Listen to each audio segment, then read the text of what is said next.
We all know about it. If you were watching wrestling at the time, we all know the unfortunate circumstances that it was. The night that Chris Benoit murdered his family and then killed himself, and how WWE addressed it the next day on Raw with an empty arena and Vince McMahon approaching the crowd. Now, me personally, I was only 9 years old at the time. And since then, obviously, I've done my research and I've done different things. Obviously, I have a much higher level of intelligence now than I did then. I'm kind of just going to walk you through. This is going to be Bring It to the Table, episode number 4, I believe. It's going to be the Chris Benoit tragedy. I'm going to talk about my initial reaction, how I found out, and how different things and how it's portrayed nowadays, and just the awful, awful situation that it was, and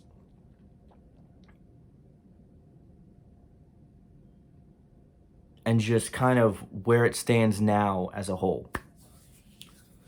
June 25th, 2007 was the night that it was announced, if I'm correct, or it might have been the next night actually, that Chris Benoit had murdered his family and committed suicide. I believe the first sign, not from us, but from WWE, that this was not right was the night before. If I'm correct, I believe the pay-per-view that took place that Sunday, which was the night where the incident had happened, was Vengeance, and I believe that was Chris Benoit was fighting CM Punk, I think, for the ECW or the United States Championship, and they were actually scheduled and slated to have Chris Benoit go over and win the championship. I believe WWE first found out that there was a problem because Chris Benoit hadn't shown up to the arena. Nobody knew where he was. There were no signs. Where's Chris Benoit? What is going on? So they inserted Johnny Nitro into that match. And I don't even remember who won that match. I'm pretty sure CM Punk retained. But that was their first flag.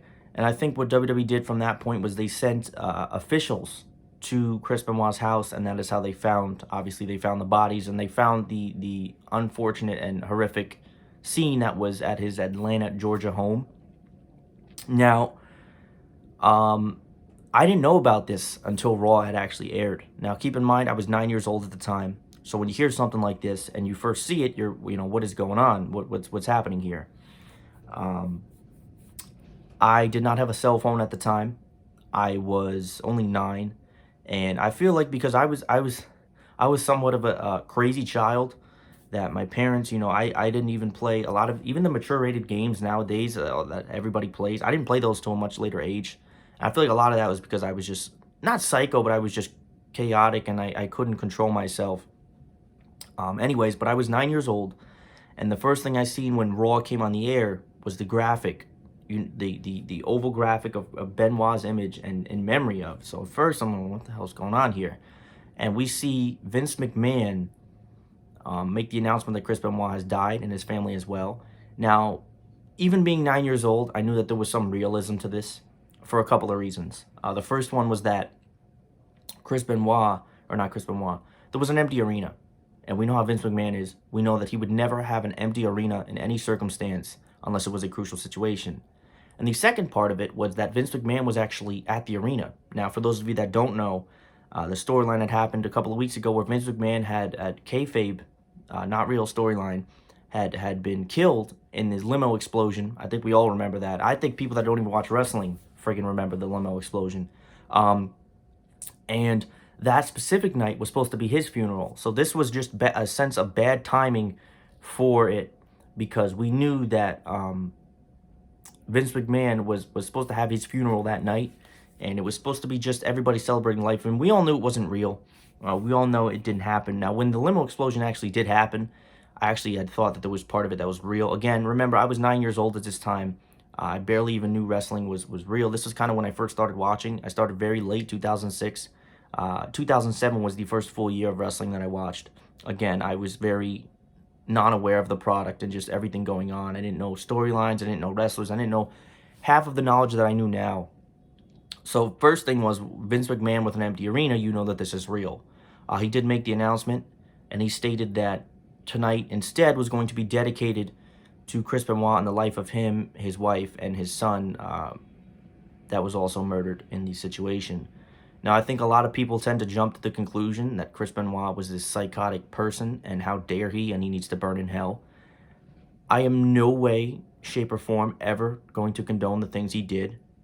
But as years went on, again, it doesn't condone or lessen anything of what he did, but it shows you that there was a much deeper problem for Chris Benoit than what he did. And I do think that he was in this psychotic state and this alternate state of mind that wasn't normal. Again, I don't know how you could say somebody's in a normal state of mind that murders somebody, but I do think that he was in this chaotic state of mind because, again, all of the wrestlers and everybody that ever knew Chris Benoit knew that he was a blue collar, he was a hard worker, and he was just this kind, nice, giving guy. I didn't actually get to finish the Vice documentary, but all of the people come out and they tell you that, you know, the type of person that he was, all the things that he did, and it was not like him. So I do believe, you know, again, we weren't there, we don't know, but I think that a lot of what led to that was, the first thing was the steroids. Now, I believe that when they DNA tested Chris Benoit's body,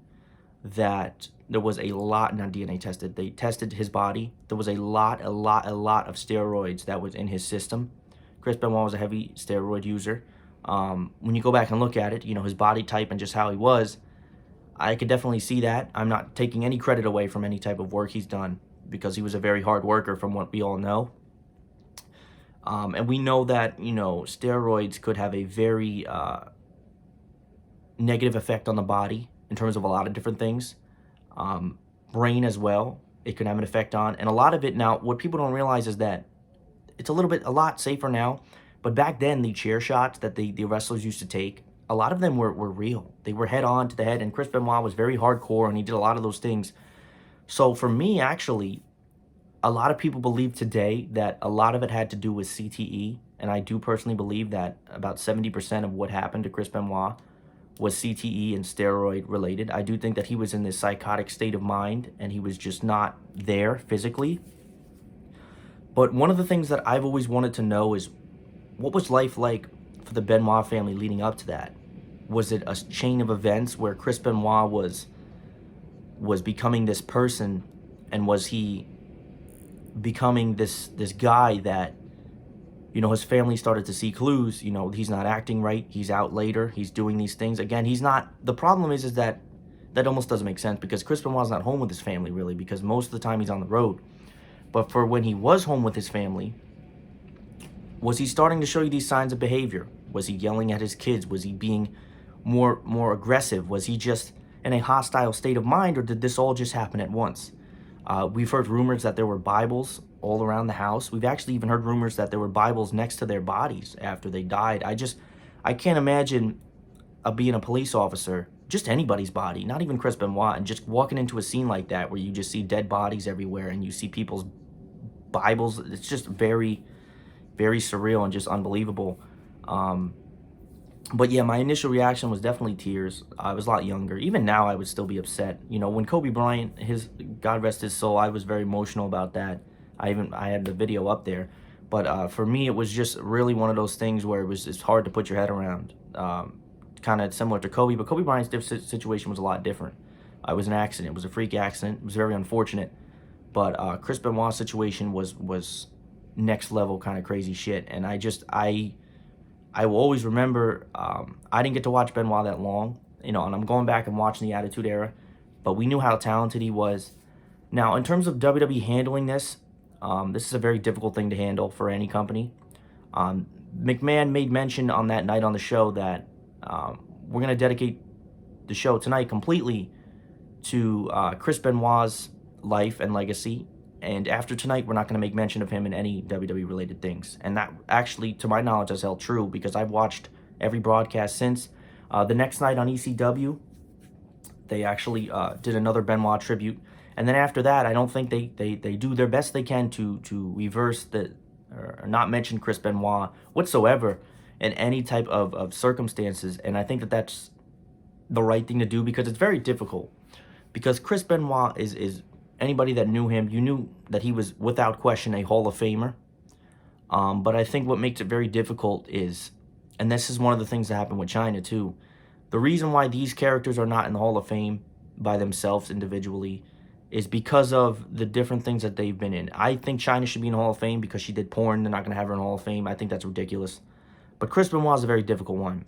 Because how do you go about inducting and promoting someone into your elite class when the lasting image that everybody has of him, and it's unfortunate, but the lasting image that a lot of people have of him is what he did. And it's very unfortunate. I do think that Chris Benoit was one of the greatest to ever wrestle. Again, I didn't see a lot of his matches, but again, I'm a smart wrestling mind, so I can tell you that he was one of the best ever to do it. Um, and it's just really, even just talking about it now, 13 years after the fact, it's just one of those things where it's very difficult to wrap your head around the whole situation. And it's just, I was very disappointed. I was very upset. Again, I was very young, so I didn't know a lot about it. Had something like this happen now, I think that the wrestling community would be insane, because again, this is the year 2007 or 2006. It was right when YouTube just started. So there's not a lot of content creators. There's not a lot of things that are going on. But I think had something like this happen right now, I think the internet would explode. Um, but again, I think that Chris Benoit was in this psychotic state of mind where he was not himself. And again, it's very hard to say that somebody is their self when they do something like that. But I think that he was. And another thing that people mention too is some people said that a large factor into what drove him to make this chaotic decision was when Eddie Guerrero died. I think a lot of people say that Chris Benoit physically died when Eddie did. And I wouldn't be surprised because they were very close. And it's very unfortunate because when you experience something so traumatic in the extent of kind of what was Eddie Guerrero, I feel like that was a contributing factor. His mind wasn't in the right state. His brain was going through all these stages. He was going over traumatic loss. And Benoit died less than 2 years after Eddie did. So Eddie was November 05. Benoit was June 07. So maybe it was just a constant thing of I can't do this.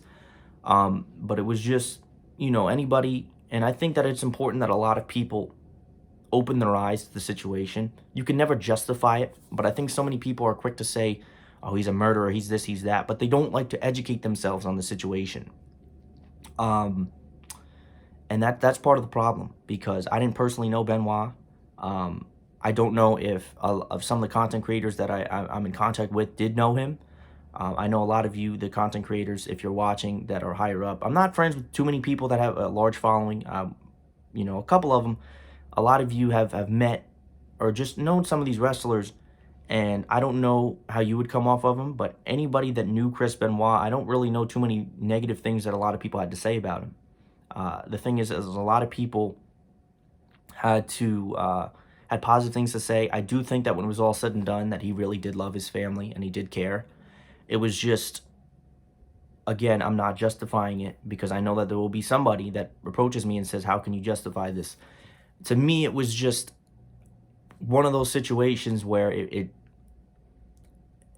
it's hard to put together and it's hard to make sense. And that is why I think a lot of people jump right to the brain and the mental state of psychosis or whatever it was that went into that, because I think that that's what it was. And the same thing too, again, this is another different situation. Aaron Hernandez.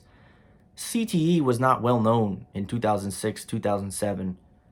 It wasn't prevalent as it is now. Same thing with Aaron Hernandez, and I don't justify what he did, because I think personally, from what we know, Aaron Hernandez was in a normal state of mind, if that is even possible, when you're thinking about murdering somebody. So I'm a little bit more harsher on him. Again, you can't compare one murder to another, because regardless, it's a loss of life. But CTE, I think, drove a lot of these acts. And I think that right now, it's a different form of it. But I think that Antonio Brown, NFL superstar, also suffers from some form of it, because it's everything points together. And I think that, it's just really weird to sit and talk about. But I do encourage a lot of people to do your research. And I think that Chris Benoit did suffer from a heavy, heavy case of CTE, because we knew how much he loved his family. Again, we don't know what happens behind closed doors, but there was almost very rarely did you see anybody have any type of negative thing to say about Chris Benoit. And I think that once I go back and study his history a little bit more, he will probably be in my top 10. because I don't even know my top 10 wrestlers of all time. But regardless, it's just an unfortunate situation. And I know I feel like I keep repeating myself here, but I was very, very disappointed. I was very upset. A lot of people have questions. You know, we've heard wrestlers come out throughout the years about it. I don't think he'll ever get in the Hall of Fame because of that. There's no doubt whatsoever that he's a Hall of Fame wrestler. And I think that when it was all said and done, he meant very well. But I think this was one of those things where he a period of exposure to a lot of combined different things, whether it was chair shots, steroids, PTSD, life events, all of that kind of just combined into his head, and it just made him say, "I can't take it anymore," and that's kind of what happened. Um, that's what we know, and you know it's a horrible story. It really is. I don't really know too much else to really say about it. It's just very unfortunate. It's very horrible, and I think that if you're a wrestling fan, it's one of those things where you will always remember it, and you won't ever forget him. You won't forget the moments he had, and it was just, I feel like from 2004 to 2010, or 2004 to 2008, it was just a period of just awfulness. I don't know too much about Test dying, but I know about, you know, Eddie Guerrero, then Chris Benoit. Then it was just a lot happening. Um, and I think that it's better now because we've seen how WWE has kind of, I have to give them credit where it's due. I have to, WWE, I think they're much stricter and they're much more attentive to their wrestlers now, because we don't seem to see too many tragedies that have come out in WWE related things. We don't see too many of those tragedies anymore, which is good. But again, now, and I don't blame whatsoever WWE for what happened with Chris Benoit, what happened with Eddie Guerrero, because those are own beings. Those are people. You cannot blame a company for somebody's death. Now, what was I gonna say? I was going to say, right, you cannot blame a company for somebody's own death, but I do give them credit because I feel like after these things happened, they were much stricter on their talent, and they approached it the right way, with just, you know, testing them more for drug related things. I feel like on a lot of it back then, there wasn't like, people still get away with stuff, but the testing now is so much heavier, and I do have to give them credit for that. But this is just my experience. I was very young. I don't remember too much. I mean, I do remember the whole situation, but I was a very young kid, and it was just very hard to take in. And it was even harder because I was young and I didn't remember too much. Now, if I had and maybe it's better that way. Maybe it's better that way, that we don't remember. And that's the same thing. I was only 3 years old during 9/11, so I don't remember shit. And I think that it's better that way. Obviously, through time, I learned about the event, but I think that it's better for my sake that I don't remember having to go through that, and just all of that as a whole.